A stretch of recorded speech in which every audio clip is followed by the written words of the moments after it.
Hello and welcome to the Total Soccer Show. My name is Daryl Grove. I'm alone in studio today, but I'll be talking to two different people.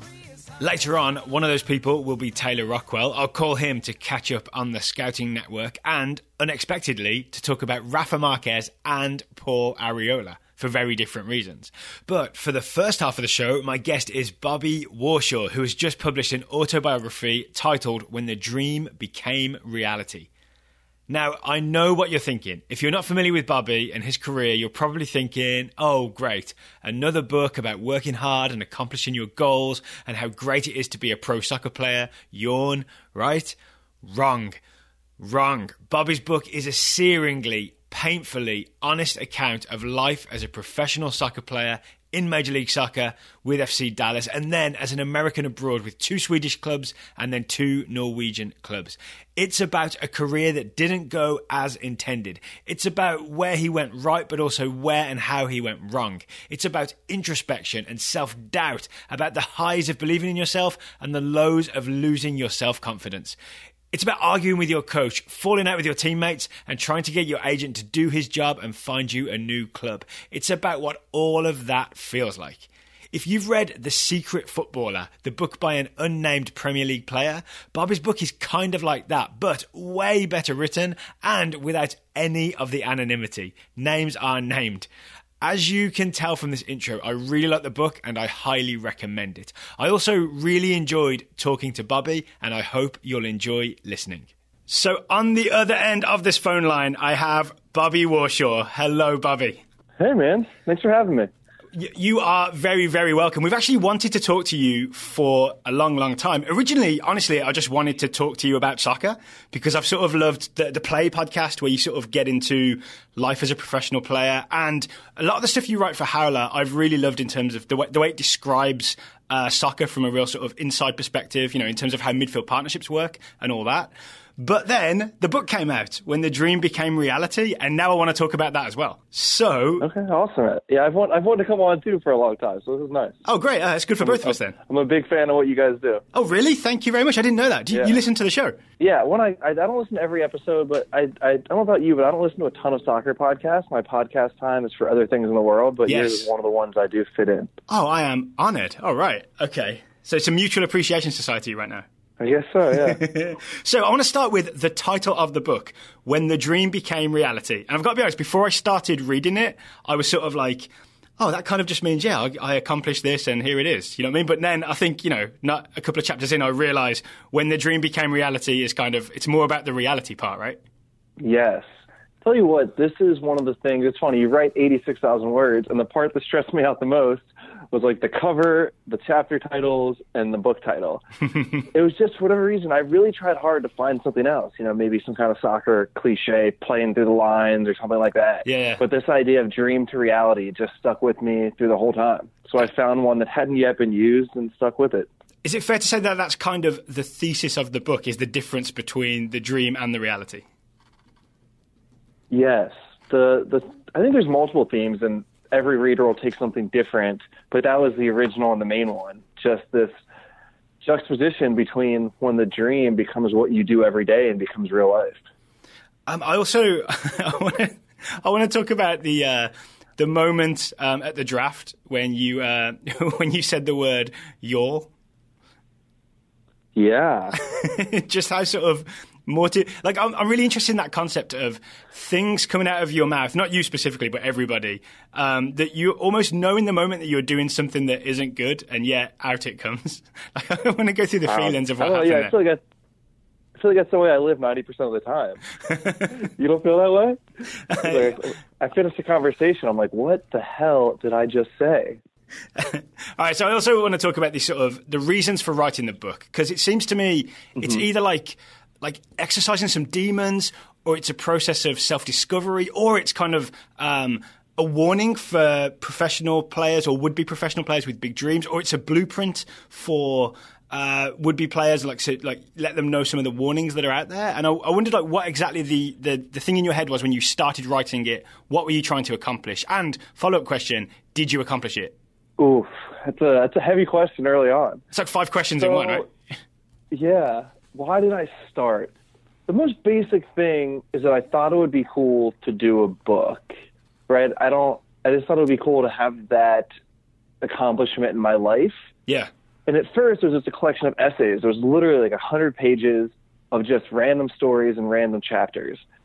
And then it was actually George Qureshi who said, Bobby, if you're going to spend the time, you should do something a little deeper about journey and growth and exploration. And the truth is, at that point, I got a little into it. I'm not about you, but I'm an addict to anything I take. I'm not sure I like soccer that much. I was just kind of good, and then I was addicted to being good at it. So all of a sudden, I start down this road of the book. I kind of make this semi-decision to do it, and next thing I know, I'm in super deep.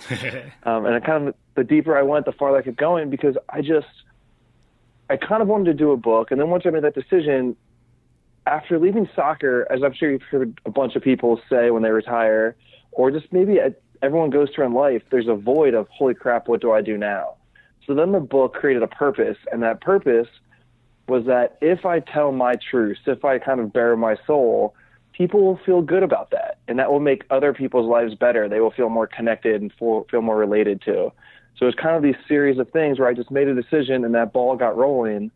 And then once I had the purpose, it kind of filled this role in my life.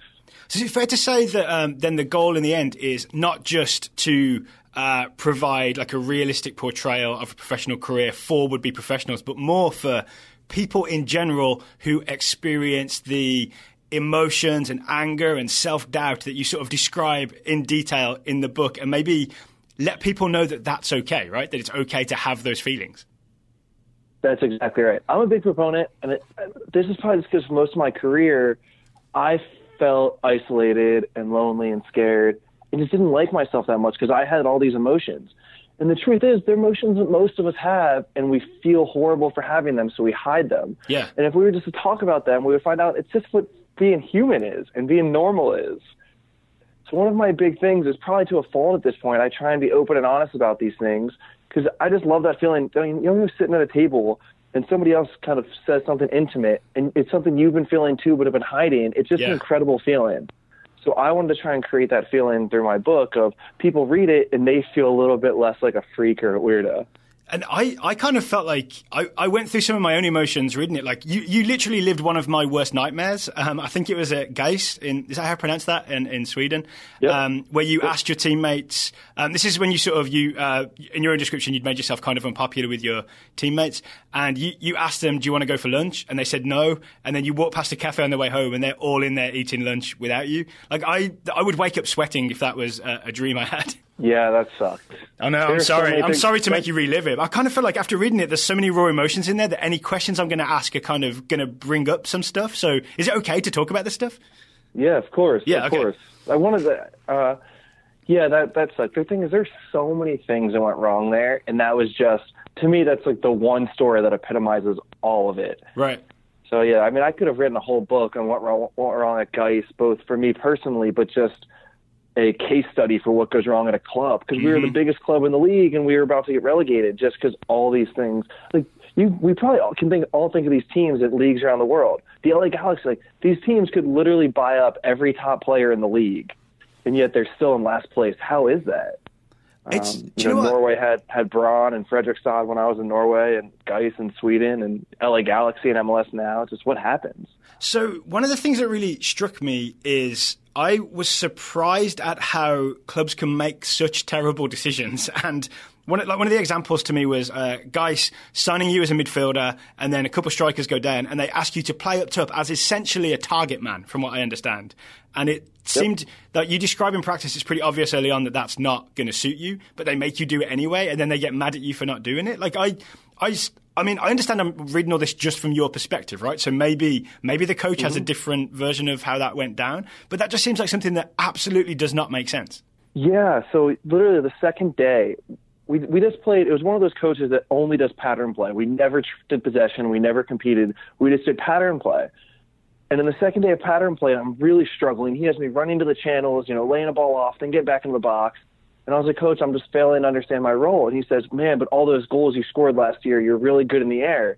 And I was like, the only goals I scored, you know what I'm really good at? And this is what I didn't find until too late in my career. I'm really good at the Frank Lampard run. I can time my run brilliantly to be that. Yeah, the late arrival, whether it's back post or top of the box, but I'm not good at the Andy Carroll where there's 6 people around me and I can rise above them, which is what he had me doing. And you talk about the nuance of coaching, right? Like, this guy saw me score headed goals or saw me score goals in the box. He's like, oh, you're good in the air, you're good in the box. So I was like, I'm good in a certain nuanced way. If you're going to whip balls in and ask me to go get over these tall Swedish center backs, we're all screwed. And I'll tell you, the reason I find this so mind-blowing...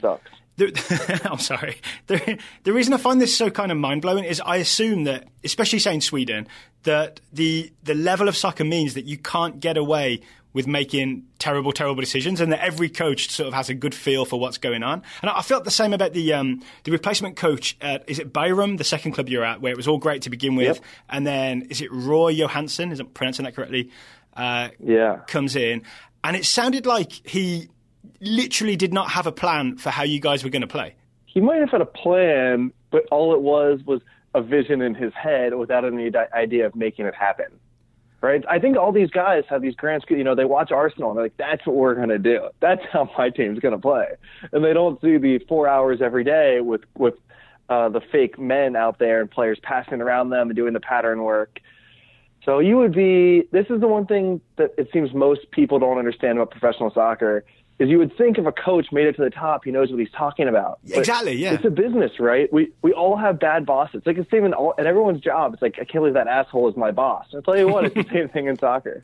There's a ton of ways, whether it's small or whether it's, just mooching your way. I don't know the right word, but it's a ton of ways to move up the ladder. That was the big realization for me reading the book. The other one was how selfish players can be. Because at Honefus, I'm really doing my best to pronounce his names correctly. You're doing great. You talked about, thank you, the number of players who were kind of there just to get a highlight reel kind of thing. And I even, I noticed you didn't give their full names, but I kind of did some deep Googling and found out if any of those guys actually used Honefus as a springboard to bigger teams, and they did not. They used it as a springboard to smaller teams in the end. But just I don't know if you could speak about this for a second, because it might be something that people don't understand, is the selfishness of some players who are really only there just to not help their team, but to just make a mark and move on and make more money somewhere more glamorous. Yeah, well, let's talk about the first one real quick with the idea of pro rel. Yeah. Right? Because one thought about pro rel is that it makes players compete harder and work harder. I've been on 2 relegated teams now, and those guys are not working harder, right? Every single player that gets relegated thinks that they're moving up. They don't. Their careers are actually pretty screwed. But when players get relegated, it's not their own fault, right? Everyone thinks they're moving up in the world. So they think they'll be the one to be, they'll be picked out of the relegated team and placed somewhere better. Exactly. It's the coach's fault or that guy's fault. The second part to that is just the role of internationals in a club. And when I'm a big proponent of MLS guys really focusing on Americans, because the second you go abroad is the second that you're a mercenary and you're only doing it for your own growth. It would have been cool to win a championship with Gais or Barham or Engelholm, but I cared way more about moving up. And the second you're international, you would much rather move up the ladder and get signed to a bigger club than winning a championship. So I guess that's kind of true of your own career, right? Because you talked about Engelholm's was the first team that you went on loan to from Dallas, and you were kind of very happy there by all accounts, right? Like the style of play suited you. You sort of, I think you're still very good friends with. Oh my God, I've forgotten his name. I'm sorry, the goalkeeper. Matt Piestrowski. Yes, and I still talk to the coach on Facebook. We still message every couple months. So you guys are still tight, right, with Engelholm's? But when it came time to go back to Sweden in 2014, you kind of thought, all right, that went well, but I think I can go somewhere bigger. Yeah, Gais was a bigger club, but I'll tell you what, that was only half a soccer decision. I just had to prove to I'd conquered that mountain in Engelholm, right? He had offered me the captain's armband. I was going to be his main man, the funny thing is that, the tip of the triangle, the number 10. Yeah. And it just felt like there's nothing I could accomplish there. It was only downhill. Maybe I could have gone to a bigger club, but I'm a big proponent of, if I'm going to go to a bigger club, I would have to succeed somewhere else too, right? I didn't want to be a guy or one of these guys who got lucky in the right place at the right time. I wanted to be someone that could replicate it day in and day out at new clubs. And I just want to prove that to myself. So I didn't, right? And that's something I have to live with every day now. But it was about not settling for necessarily a happy situation, but just doing that more sort of competitive thing of trying to go to the next rung on the ladder. Yes. You've always got to be a person who's looking for more. which professionally is probably wrong, right? I think professionally you find a coach or a system that fits you and you milk everything you can out of it, every dollar and every move. But personally, I felt that I needed to be someone who is always trying to get better and push for more. Okay, so I want to get that. That's kind of one of the bigger things in the book is the, what do you call it? The monster, the competitive monster that was kind of inside of you. And it seems to me that you thought of that as the thing that made you the player you were, but also kind of had some pitfalls to it as well. So I wonder, this isn't really a question so much as could you describe to people who have never played, maybe people who've never played soccer before, what that feels like to have that sort of drive to win inside of you? To put it simply, if I lost, it's harsh to say I didn't want to be alive, but I just wanted to fast forward to the next chance I could win. Right. Right. If I had lost, I couldn't look anybody in the eye. I didn't want to do any activities. I felt emotionally and mentally debilitated until I got the next chance to compete. Right. And that could be anything from a board game to a conversation with somebody to a soccer game. Right. And it made me stay after and train harder. It made me, when I could no longer breathe, to run through the next sprint. But, I mean, you can imagine the consequences of that feeling and getting into fights and all those things. So if I were to put it as simply as possible, whenever I lost, I did not want to, I did not want the world to be around me anymore. So this is different to, I play some Sunday amateur soccer, and I think of myself as competitive, right? And afterwards, if we lose, I feel bad. But I feel bad for maybe 2 hours maximum. You know what I mean? Then I'm going to get dinner or see a movie, or I've got a deadline and some work to do or something else, and I'm over it real fast compared to what it sounds like you felt in the book. So I think, the idea I'm trying to get across, especially for our listeners, is that it's the realization I had that there is a next level competitiveness that it seems like you say is inside you. And my question is that 100% necessary to be a professional player? Does every player have that same sort of drive? There's probably another 2 layers above me too, right? I don't even want to know what it's like being around Kobe Bryant. Right. Oh, there's the famous story in the book is it the 12 free throws? Yeah. Had you heard that story before? No. I mean, I'm not a huge basketball fan, so I'd never heard it before. It sounds like it's kind of basketball lore. Yeah. Yeah. Who knows if it's true, right? Yeah. Would you mind? Sounds true. Would you mind retelling it for listeners, just so they've got a touch point now? Yeah. So when Kobe Bryant was at the Lakers, after practice one day, they all had to take 2 free throws, all 12 players on the team, and if any player missed, the whole team had to run. And through the first 10 players, nobody had missed. Kobe Bryant's 11th. He shoots and misses one of his 2 free throws. The 12th player comes up. He drains his first free throw. So through everyone coming up to the last shot, Kobe Bryant is the only one to have missed. The 12th player goes to shoot, and as he shoots, Kobe Bryant goes up and swats the ball, so he wasn't the only one to lose. And we think to ourselves, God, what an asshole. Yeah, that's my reaction when I hear that story. Kobe Bryant very rarely lost. And you think to yourself, oh, man, if I were Kobe, the things I would, there's a great line that a professional player says that his career flamed out, and everyone says, oh, if I had your talent. And he looks him in the eye and says, but you didn't have my talent because you didn't work as hard as me. Right. So what are the costs that we're willing to be? Yeah, it'd be great to be Kobe Bryant, but I bet you to live as Kobe Bryant day in and day out would make you feel sick every single day. So it's kind of almost like the same as a tortured genius type thing, where you have to sort of you have to live with it and feel it. But is it possible? Are there players out there who don't have that competitive drive, but just have sort of either unique athletic ability, like they're just super fast, but also have the technique to control the ball, or just guys who can be kind of smooth with the ball in a way that it separates them and they don't need that competitive edge? Yes. This makes me sad to say. I wish the answer was no. I wish it was about hard work and dedication, but the answer is absolutely yes. Some guys are shitty in a lot of ways, but they're just their body flows with a soccer ball, right? You're like, I don't get it. You have not put in 10,000 hours. You do not stay after extra, and yet that ball just moves with your body so well. And I don't understand it, but it is definitely out there. Yeah, it makes me sad. The thought makes me sad, but it's true. I'm sorry. I also, one of my sort of favorite parts of the book, weirdly, is, I'm sure it's not one of your favorite parts, but the leaving FC Dallas and sort of the argument with Sheller Steinman. And I think you say afterwards, I'm not proud of what I did, but I'm not proud, you know? And the understanding I got is that there are a lot of guys in MLS who were just sort of good professionals, but because they were good professionals and just did what the coach said, they kind of were like never broke a starting 11, never made a big career move, and you just see out your whole career like at the bottom end of an MLS roster. So I wanted to sort of get into that a little more. Like, do you still feel the same way? I guess you do, right? Because the book is recently written. So you essentially just did something major to not be on that sort of, I think the path to mediocrity is what you called it. Yeah. Here's what I say. People wonder about how I would have been the guy who was an 8-year veteran with 7 starts a year. But listen, everyone liked me not everyone. Yeah, pretty much everyone liked me on the team. I worked hard. I was a great guy in the locker room, right? I could play 4 different positions. I would still be on an MLS roster as a backup right now.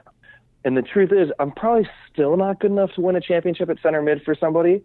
But I definitely would have known or wouldn't have gotten any better if I hadn't gone to play. Right. So the question is, like, did you stay after and do sprints after every practice of your life to be somebody's backup? Maybe the answer for some people is yes, but it wasn't for me. Do you have anything in your life like this where you're just like, I don't know if I did the right thing, but it was definitely better than what it would have been? Yes, definitely. Yeah, especially with work stuff.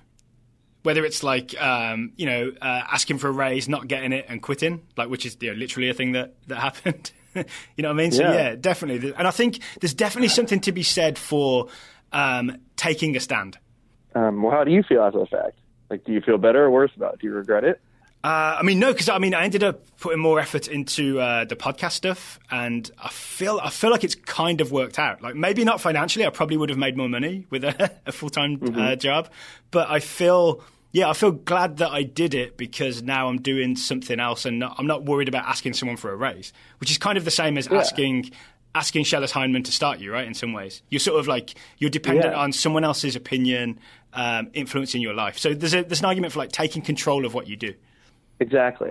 So on that note, I'm in no way equipped to say what's right and wrong about life. But one thing I do feel strongly about, I talk about in the book, the idea of just show up, right? If you're a person that just shows up and does and takes action, I hope one of the themes is that, I've messed up a ton, but ultimately if you show up and just give a certain amount of effort, things will turn out right for you in the end, right? You might mess up this one or the next one, but you've got enough times of showing up that ultimately you do a couple of things right and it works out for you.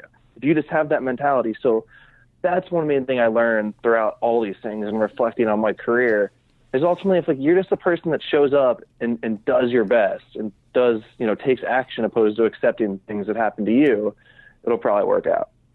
But is there also an argument that like if you show up and do the work and are a good teammate, you kind of get taken for granted, which I feel like is also it seems what kind of happened to you at Dallas. Oh, 1,000%. Yes, and especially American players in MLS. I'm sure it's the same for British players in the Premier League.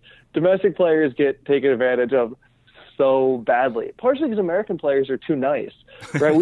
I talk with some teammates who are in contract negotiations, and he's like, oh, I'm just not going to show up tomorrow. But then he's like, oh, I don't want to be that guy. Yeah. In Europe, that stuff happens all the time, right? In Europe, it's legitimately a business, and Americans still struggle to grapple with that.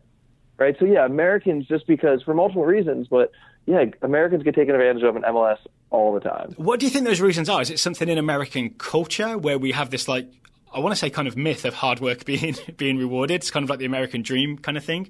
Or is it that Americans are just grateful for MLS existing and grateful for a professional opportunity? Is it a single entity thing? Like, what do you think the reasons are for that? Here's a side point to that is that when I wrote the book, people assume that when I read the book and they knew it was about soccer, they assumed that it would be a motivational book, it would be a happy story. Yeah. There's just something about soccer in this country still that is naive and hopeful and just too positive, right? And it's true for American players, at least of my generation. It's like, oh my God, I can't believe we have a league and we're getting paid to do this.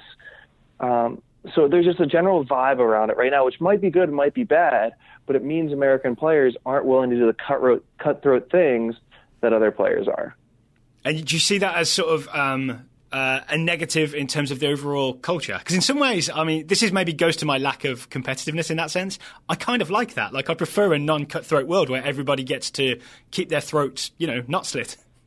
Yeah, I agree. I agree until you're the one that gets taken advantage of. Right. Okay. Right. That's the problem.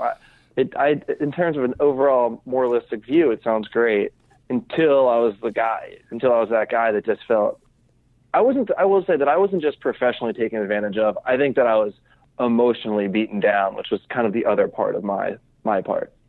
Yeah, so I remember reading a lot of the stuff at Dallas it seemed like, from your perspective, Schellas Heinemann was kind of tougher on you when you were putting in big effort. I think you don't name the player, but there's a player, it's only in practice, I think, who does something kind of skillful, loses the ball, then doesn't track back and is lazy, and you hustle back, clear a ball off the line, but your clearance off the line goes to another player who scores, and then you get the blame for it. Am I recalling that correctly?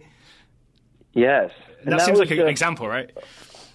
Yeah, that was just one example. Every single day, it was like that. And it's hard to say. People don't listen and be like, dude, you're a professional soccer player, suck it up. Yeah. And that's true, right? I feel this was actually one of the hardest things to write about. What's that balance of saying about how I felt without also signing whiny and entitled? Right. And I don't know that balance, right? I don't know how much somebody of such a privileged situation like that is entitled to suffering and feeling that. But I'll tell you what, being emotionally beaten down every day when I was giving my best and working harder than everyone else sucked. And it was actually that emotional beyond the professional. Like, I was actually I was so happy to be in MLS. I probably would have been a backup for another year or two before I freaked out had I felt a little more valued. Do you feel like there's any advancement in terms of, I want to say mental health? And not necessarily in a sort of institutionalized kind of way, but just, keeping people happy type mental health. Do you see any progress over the last few years in that? I'm thinking specifically of like Landon Donovan having his sabbatical. I'm thinking of Aaron Lennon, actually, like said he wasn't doing well over the summer. And Everton, it seemed like, had a really positive reaction and sort of gave him some time and then welcomed him back. So I guess I'm trying to be optimistic that maybe things are better, but I don't know for sure. I don't know either.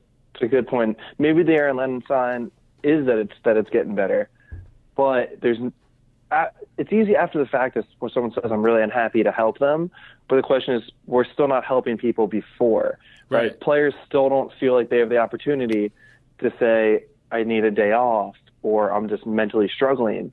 And I believe me, this is totally just a humane thing to help them. But the fact that teams don't use this to their advantage too, one of my biggest things is, as a professional, right, you're not making me any better at soccer. We do all these passing drills, but there's really no point, right? I'm not getting any better at passing by the time I'm 24. You know what makes me play better on the weekend is having my things at home handled, feeling confident, feeling focused.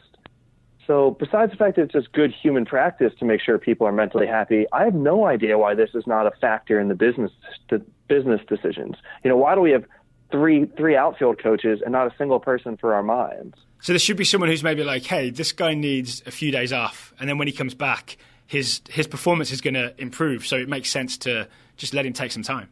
Yeah, exactly. Not just time off, but he needs to talk about things. There needs to be, how players are so often told what they're doing wrong. Why not just sit in a meeting with a coach for 10 minutes and tell him everything he's doing right? That's what will make a player play better than point out things he's doing wrong. Right.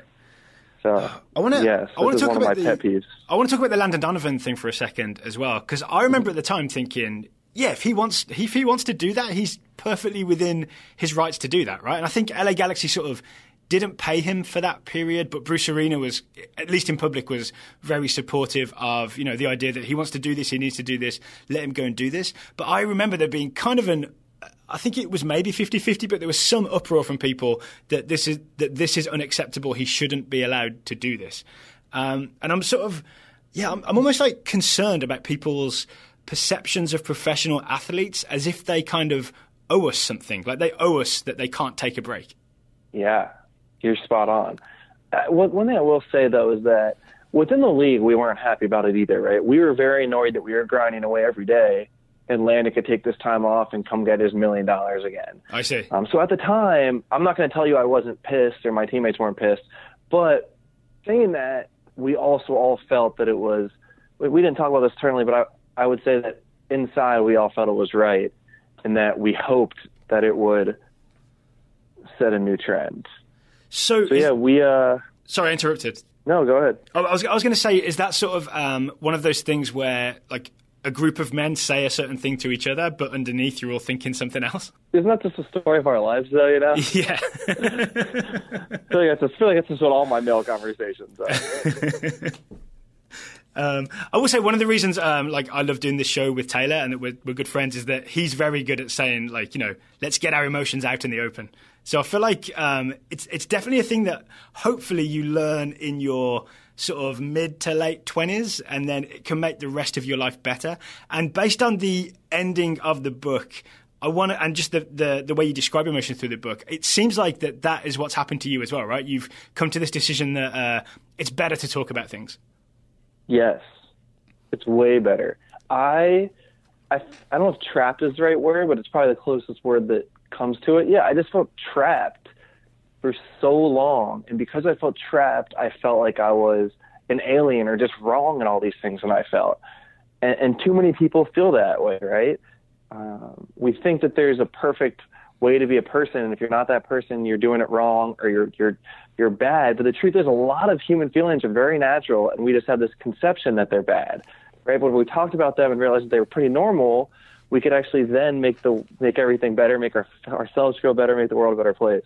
So yes, I'm very much in the idea of let's just talk about it, right? Not judge each other, and just realize that we all have these problems. So I wish I'd realized this when I was playing, right? Like I wonder if I could have made the two work together. Yeah.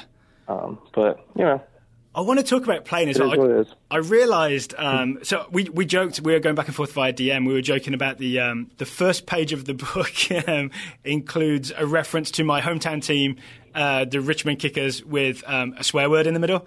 Because I think there was a game where you obviously weren't happy that you lost against the Kickers. My mom didn't like that swear word. My mom wanted that one out. On page one, it's coming out strong. I actually remember seeing your first game. I think it was your first game for Harrisburg that season was away to the Kickers. So I was there. There to see that game. And then you sort of retired at the end of that season, right? And I had this thing I wanted to ask you. You sort of retired because you thought that like that competitive thing wasn't fully there anymore. And I got the feeling that maybe you'd stop playing soccer altogether, like not just professionally, but like not at all. So I wanted to ask you, do you still play like at any level for fun? Or is that not a thing that is soccer not that for you? Only when somebody else asked me to. So I was in LA for a few months after the season. I was on my brother's men's teams because that made him happy. When I go to New York, if they need a player, if the Islanders are playing, if I'm in Harrisburg, I'll train with them if they need somebody. Oh yeah. But I don't seek it out at this point. Okay, so does it not contain the sort of joy that sort of? I mean, I guess because for me, like I like playing soccer. I'll play like 3 or 4 times a week because it's just fun. Mm-hmm. Is it different when you've been through sort of a professional ringer? I enjoy doing it at a certain level, right, with myself and with others. And there's just something, I think most other professional players would say this too, there's just something about just going for a kickabout that doesn't excite me. Right. I'd rather play tennis or play basketball because it's the idea of the flow state, right? What does flow state come from? When your ability matches the level at which you're doing it. I see. And there's just something about the second that you drop off, there's something really depressing about that. I get it. Okay, so we can't expect to see you in Sunday men's teams like for the next few years. Maybe. More the tennis league or the beer league softball, I think. I gotcha. Okay. I also want to ask about sort of what is next, because obviously you've written the book. I know you're doing some stuff for Howler. You're doing the Play podcast, which I really like the Play podcast. But you're also doing Club and Country for MLSsoccer.com, where it's like a US men's national team post-game analysis. And I feel like for me, watching that seems like a really good fit for you because you obviously understand the game, but you also are good at sort of explaining and analysing what just happened in a way that people can understand. So is that where you see your career going now? Like, you know, some analysis? Thanks. Yeah, I would like it to, but as we both know, there's very few jobs out there. Right. So I would love to. You know, if MLS or somebody asked me to do that, I would certainly really like it. But, you know, I'll send the emails and I'll work on it, but I'm not sure it'll work out. So I'm actually literally tomorrow, or who knows when the show's come. It'll publish today. Thursday. Yeah, we publish pretty fast. Oh, perfect. On Thursday, I'm taking off to travel for a month or two, and I'll start to apply for jobs, but yeah, that's the question I have to figure out right now. Is I would love to stay in the media, If it works out, that's awesome. And if not, I'll figure out what's next. All right. Oh, my one piece of advice, if you'll forgive the indulgence, is just pitch. Please. Pitch. I think there's a thing towards the end of the book. You talked about how, you were looking for a team and just decided to kind of just swallow your pride and just be like, just contact everyone you know and say, hey, I'm looking to play. And I feel like in any sort of media right now, it's the same thing where you've just got to contact everybody, present your best case kind of confidently and just see if they're interested. Oh, that's good to know. Yeah. Yeah, that's my plan. All right. It is. I will say, I feel like it's a great life skill to just be able to shed your pride and be able to cold email or cold call anyone. Yeah. Actually, reading that in the book sort of resonated with me because I used to have the same thing where I thought it was like not cool to do that and I didn't want to be that guy. And I thought it was kind of an admirable trait to not be the person that would like cold pitch. But then you realize it's really just all about your pride and getting over that. So it's a whole different thing that you should be thinking about. Like it's more about you than it is about them. Yeah, exactly. All right, Bobby, if people want to buy the book, where do they find it? It's on Amazon. If you type in When the Dream Became Reality on Amazon, or you can just go to whenthedreambecamereality.com if that's easier to remember. I have all the links there, paperback, digital, or on iBooks, Nook, Amazon. So either Amazon, type in the book title, or just whenthedreambecamereality.com. All right, we'll also put a link in the show notes if people listen to the podcast so that you can go directly to both the Amazon link and whenthedreambecamereality.com. Bobby, is there anything I haven't asked you about? Anything you wanted to talk about today? Not at all. This is why I was so excited to come on the show, because you guys ask such good questions and you make it so easy. So all right. No, that's about it. Thank you very much. Would you be open to coming back in the future, maybe to talk some US men's national team? Yes. Yeah. Please. Yeah. I always you guys have so many good things that I'm always like, God, I wish I could be in that convo. Oh, yeah, we'd love to get you in that convo. I mean, especially, I think there's going to be a whole conversation this year about the US men's national team midfield. And, is it Bradley and Acosta? Does Jones come back? McCarthy? All that stuff I think is going to be fascinating. So I'd love to get your insights on it. Yeah, I'm down. All right, great. Thank you. We'll set that up for the future. Until then, Bobby, thank you for taking the time to talk to me today. Yeah, thanks for having me.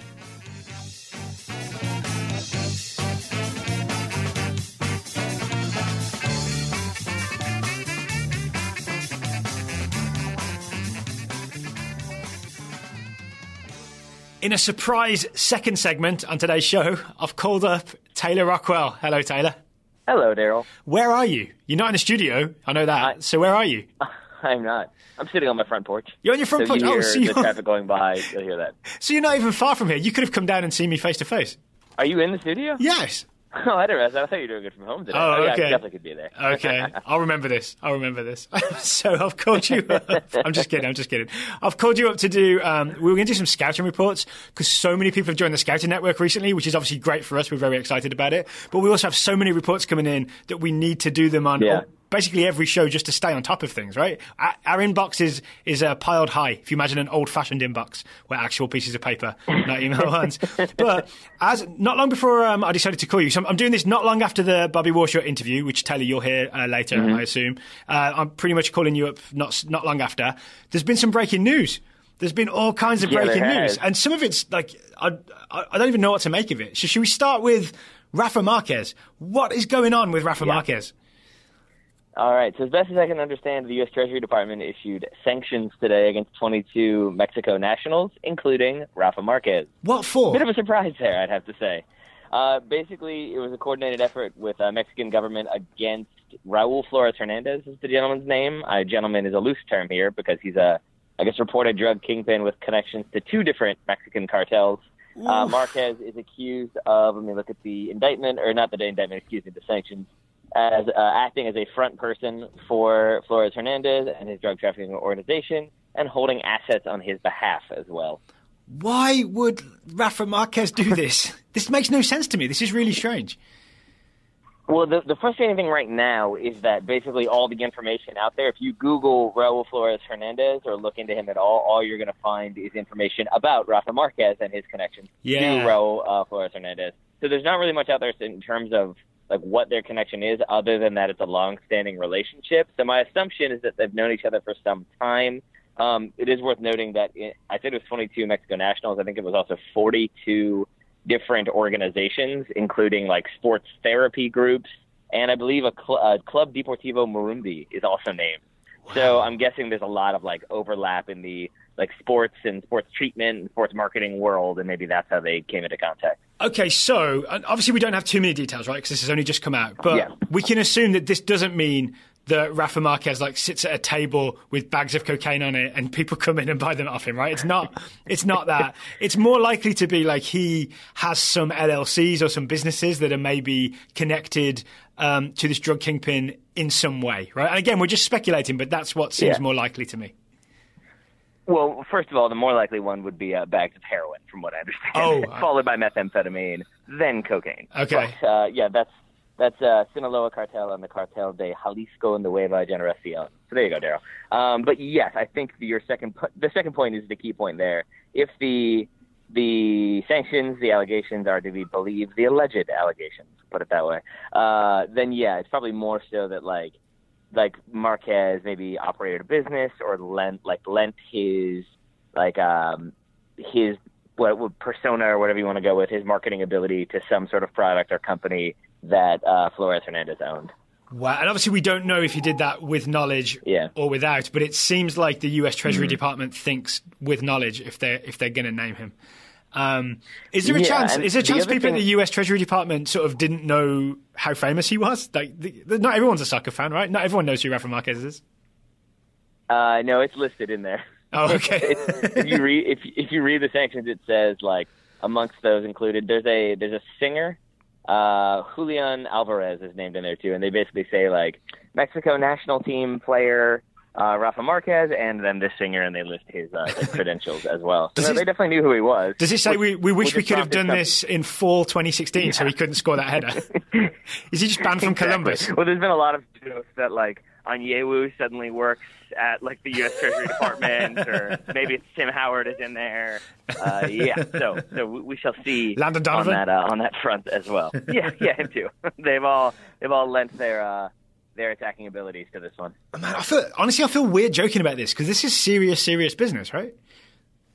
Yeah, I mean, especially with, again, the gentleman in question, who I'm just going to go with Raul for now. As far as I understand, there are already indictments out in a D.C. federal court and a California federal court as well against him. So I don't know if he's been apprehended already, if he's if he's in Mexico, if he's been extradited to the United States, if he's at large. But my assumption is that if he has been apprehended, then they're doing this with some sort, or some level at least, of intelligence as to what they're saying. They're not just sort of like throwing out like, hey, this guy is peripherally connected, so we're going to name him too. Yeah. If Flores Hernandez has been apprehended, then I'm guessing they probably know more that would justify these sanctions. So can we call this a developing story that will catch listeners up on? I would say so. Later in the week, because I have a cringeworthy segue for you, Taylor. Are you? Oh boy. Okay. I feel like I can maybe guess what it's going to be, but we'll see what happens. All right. We'll register it in your head. We'll do it like a magic trick, and if if I say the card that you're holding, then let me know. Uh-huh. Speaking of things coming in and out of America from Mexico. Yep. Yep. There it is. There it is. It was the Ace of Diamonds. Okay. Yep. It's MLS Transfer Deadline Day, and the big news, at least as far as we're concerned, is it looks like, it's not official yet, it looks like Paul Arriola, who we kind of fell in love with over the summer, is joining DC United. Yes, he is. So not official, right? There's no photograph of Paul Arriola holding a DC United scarf or like high-fiving Talon or anything like that. But Stephen Goff, Soccer Insider, Washington Post, if he's reporting it as an almost done deal, it's usually pretty accurate, right? I think Stephen Goff's up there with Taylor Twellman. Neither of these guys are Gerard Piqué, who's the least trustworthy transfer rumor. Yeah. Yeah. I forget how you say it. Yeah, Cicada. I forget what it is. Yeah. He won't be staying, at least not in Tijuana. It sounds like he is on a plane, or maybe he has already touched down in D.C. To have his medical evaluation in the lead up to him potentially signing for DC United. So his age, I saw Ben Bromley of Black and Red United posted on Twitter a screenshot of Arriola's agent saying back in the 202, but then it was since deleted. So I think it's kind of accidentally been leaked out. Yeah. Okay. That would make sense. But let's talk Paul Arriola, though. 22, winger or attacking midfielder, really exciting pace, really exciting, like first touch at pace is what we're excited about. Really hard worker. Could he turn DC United around? Because right now they are bottom of the whole world, right? The entire world, yes. It's them and then Atlantis. It's controversial. Yeah, I mean, I think he's definitely like a big name. I think one thing we've learned from Major League Soccer many years past, and then obviously now, is that one player does not necessarily a team make. But with that in mind, they being DC, have brought in Zoltan Stiba, I believe it is, the Hungarian international, Bruno Miranda. Euro 2016 goal scorer, Zoltan Stiba. So he's no mug. And I think he's also an attacking midfielder / winger. So I think DC are really sort of reloading the way they attack and who they attack with. Yeah, because then you've got Bruno Miranda and Russell Canus as well. Yes. We think will be coming in. So they're bringing in a lot of talent. So maybe that is sort of the sudden awareness of like, oh yeah, we can't just be a good team for the start of the next season. We should probably like kind of reward our fans and make it clear that we are going to do more than just move into a new stadium and charge even more for tickets for a bad team. Yeah, my guess is it's probably too late to make the playoffs this year for DC United, but you don't want to sort of limp through to the end of the season. You want to start rebuilding. And I look at someone like Russell Canus. He's obviously going to get less attention than Arriola. They're, I think, the same age. Russell Canus is 22. We followed him through the Total Soccer Show Scouting Network, right? Because he was a US youth player. He was at Hoffenheim, but he was on loan at Bochum in the second Bundesliga and started pretty regularly, I think 20 games or so. That's an impressive resume to play in the second Bundesliga as a young American. So it seems like, we've talked before about DC's midfield not being all that, right? Seems like a good signing to me. Yeah. I mean, yeah, and then you paired him with Luciano Costa and Ian Harks, who are already there, and you've got, because Canus is, like 22 as well, I think, so is Arriola. So suddenly you've got a very young, very exciting midfield in DC at a time when it used to be, hey, can we have that guy who was good for you 4 years ago, and now you're just kind of paying him because he's a club legend? We'll take him for another year or two. Why not? That's kind of been their MO for a while now. So it's nice to see them maybe going after the youth a little bit. It also, do you know what? This maybe won't make sense to you, but after talking to Bobby just about Bobby Warshaw about professional careers and stuff, it means there are some guys at DC like I'm going to say like Jared Jeffries, maybe some guys who are sort of not big names who might be looking at this thinking, oh no. Yeah, well, I mean, you look at what happened with Bobby Boswell, who, as far as I understand it, literally packed up his pickup truck and drove to Atlanta, where he will now be theoretically playing. Is that right? Oh, they put him on 95 South. Yeah. Oh, I didn't even think about that. That poor man.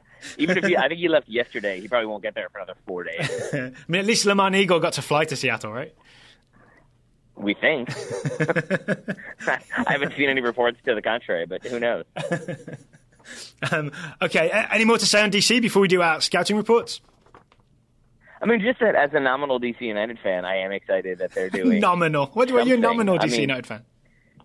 I mean, because I know that there are people out there who go to every single game and really like live and die by their results. I like DC United. They are definitely my favorite MLS team, but I wouldn't go so far as to say like I know everything about them. I love them. I bleed black and red. I bleed red for sure. That's definitely true. But it's nice to see them. Like, it's definitely moves that will make me more inclined to go to like more games than just the season opener or if they make the playoffs.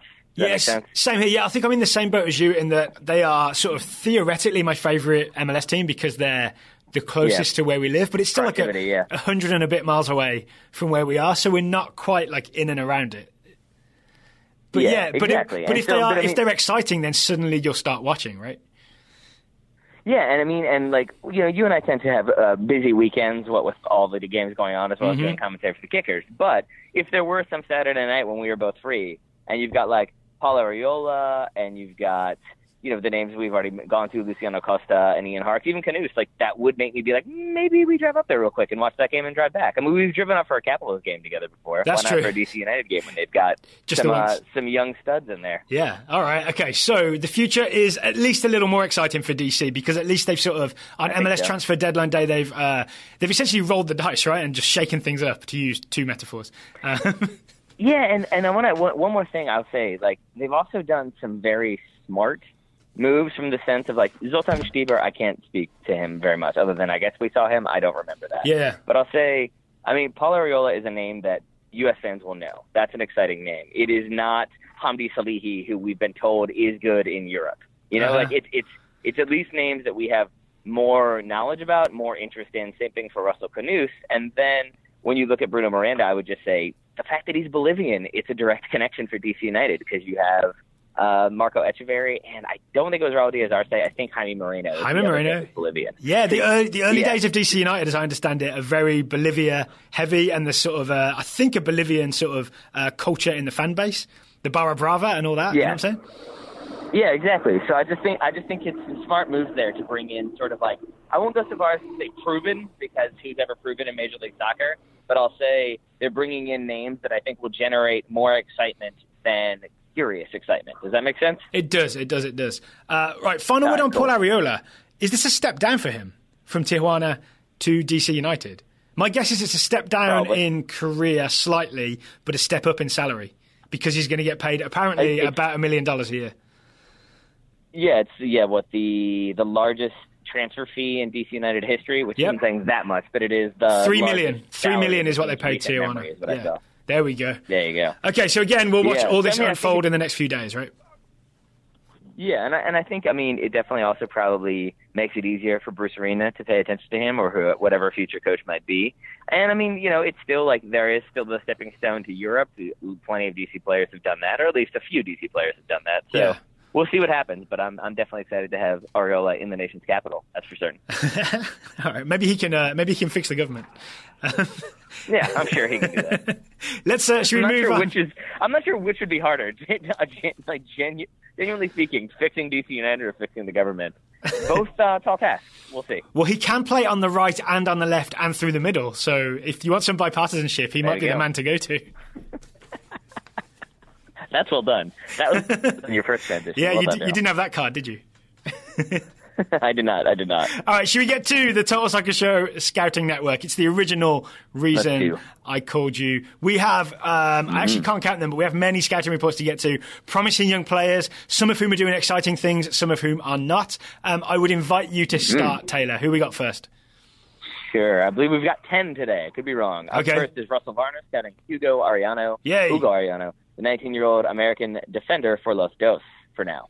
There are grumblings that center back and captain Jelle Van Damme wants out, or that LA may be looking to sell him. This would obviously move Arellano up the pecking order on the depth chart, most likely back to sitting on the bench for Galaxy games as opposed to starting games for LA Galaxy 2.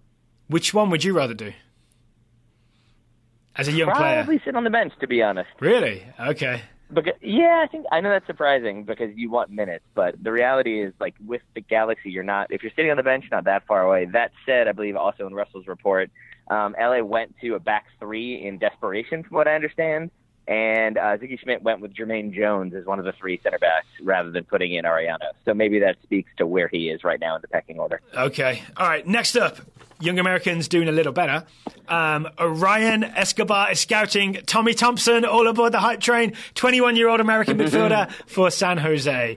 Orion says, Tommy played the full 90 and made a huge impact for the Earthquakes against Columbus Crew. He got an assist, receiving the ball from a quick throw-in, hustling to the end line and pulling the ball back to set up Chris Wondolowski. Thompson also rattled the crossbar with a fantastic shot in injury time. It's Tommy time! It's Tommy time in San Jose. I always love when you read the Tommy Thompson update because you get like 1 decibel louder as soon as you start talking about him. It's happening. Up next is Sean Scott scouting Alain Saint-Maximin. You like that French pronunciation? Lovely. It's very fancy. Yeah. Alain Saint-Maximin, the 20-year-old French midfielder for OG Nice. That's an important distinction there. Alain has departed for, Monaco for greener pastures of Nice for a fee in the neighborhood of 10 to 12 million euros. He'll be joining up with Leslie Schneider, who also recently joined Nice from Galatasaray.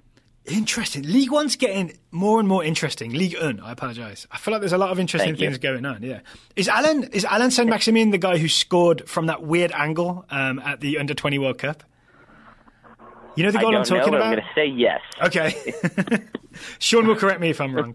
Up next, Thomas Monaghan is scouting Axel Tuanzebe, the 19-year-old English defender midfielder for Manchester United. Did I pronounce that correctly, Taylor? Axel Tuanzebe?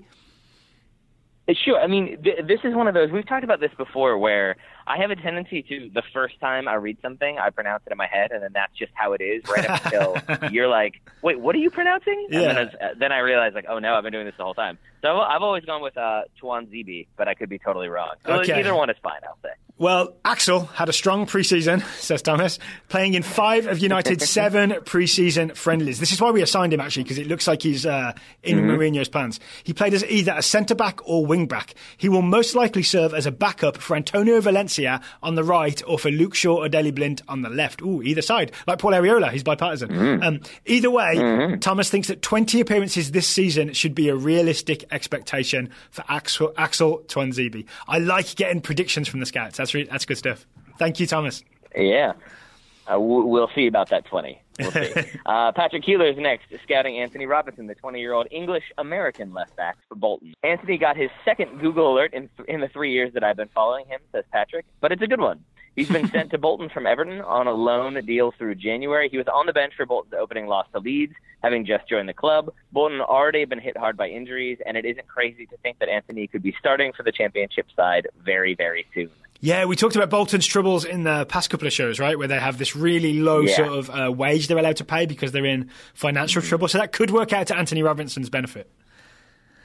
For a season. For a season. All right, we have Ted Tracy scouting Rubio Rubin, 21-year-old American forward for Stuybeck. Rubio Rubin, literally a US men's national team international, as Chris Traeger would say.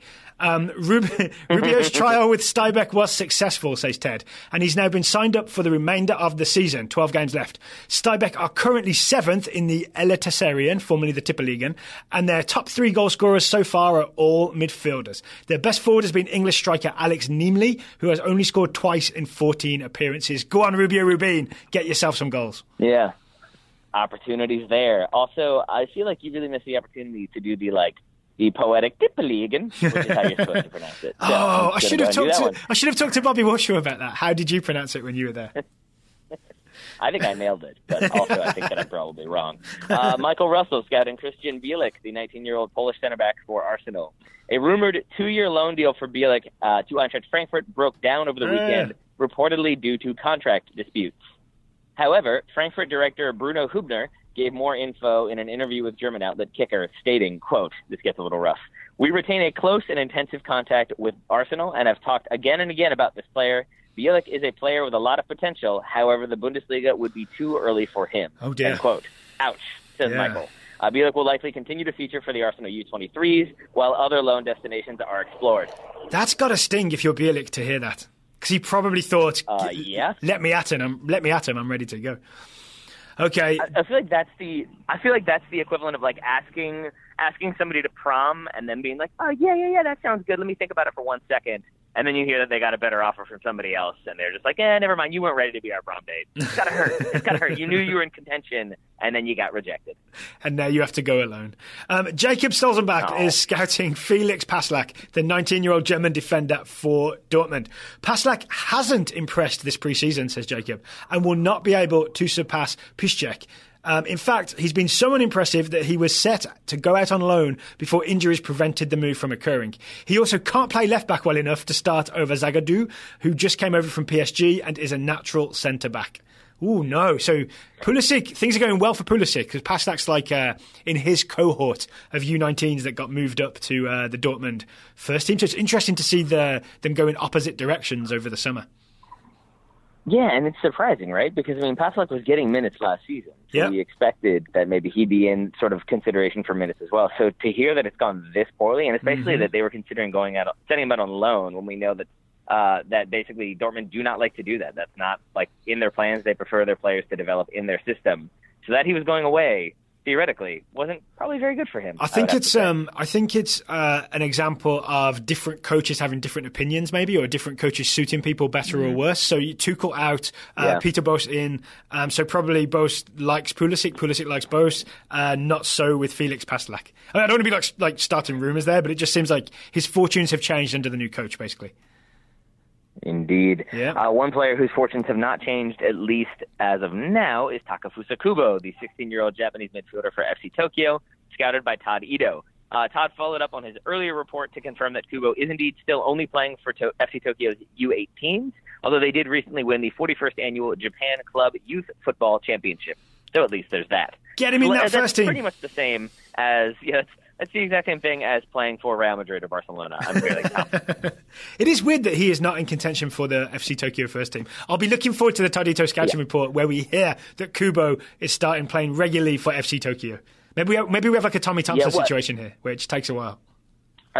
It's worth noting there that Todd also does a good job of kind of like describing what he sees in the clips that he gets of Kubo. And it is, even when he's playing with, he's 16 playing with U18s, there still is usually he's very silky on the ball, he had a good move, he had a good shot, got knocked down a lot. And so I'm guessing that he is still fairly small, is probably part of the issue. Yeah, well, he did get knocked down a lot in the U20 World Cup as a 16-year-old, I guess is what happened. This is true. Yeah. All right. Final report for today is from Brett Walker, scouting Tom Davies, the 19-year-old English midfielder for Everton. Oh, with his long hair. I was really excited about Tom Davies last year. Here's what Brett says about Tom Davies. In the second leg of the Europa League qualifier against MFK Ružomberok, enjoy pronouncing that one, he says. I didn't. Davies was deployed as a right wing back in a 3-5-2, since Koeman has been trying to figure out how best to fill the hole left by Seamus Coleman, who will be out until at least December. Broken leg, I believe. New signing Cuco Martina has failed to impress, and Mason Holgate has shown some attacking deficiencies. Everton return to a more traditional 4-2-3-1 for the final pre-season friendly against Sevilla, with Davies partnering Morgan Schneiderlin in the middle of the park.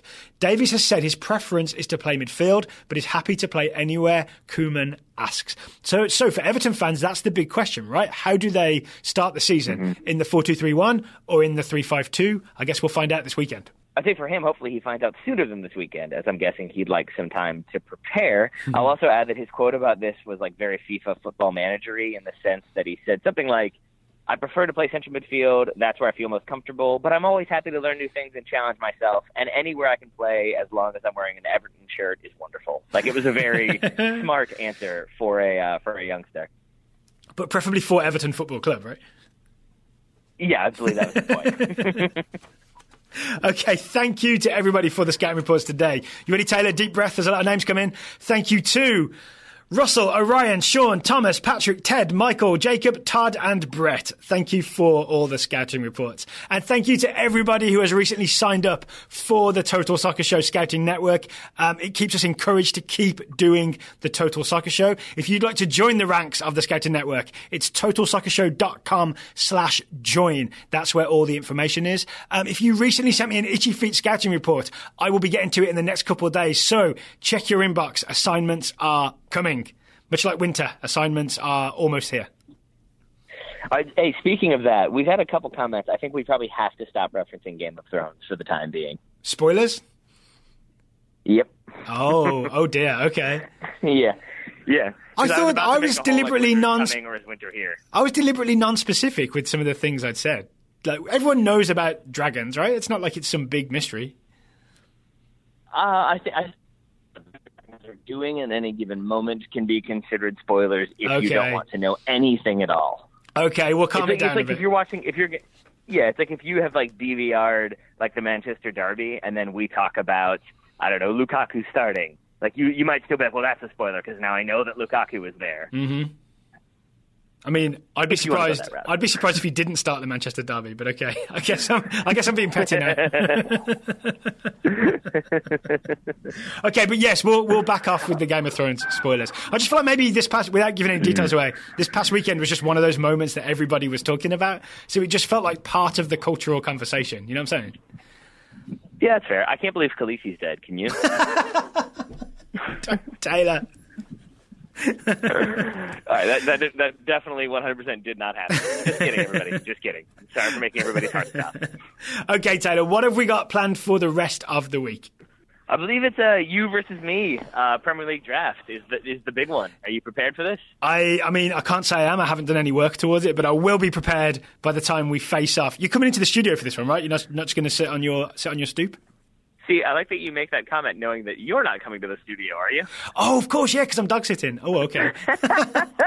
So, yes. Oh, I take it all back. I take it all back, buddy.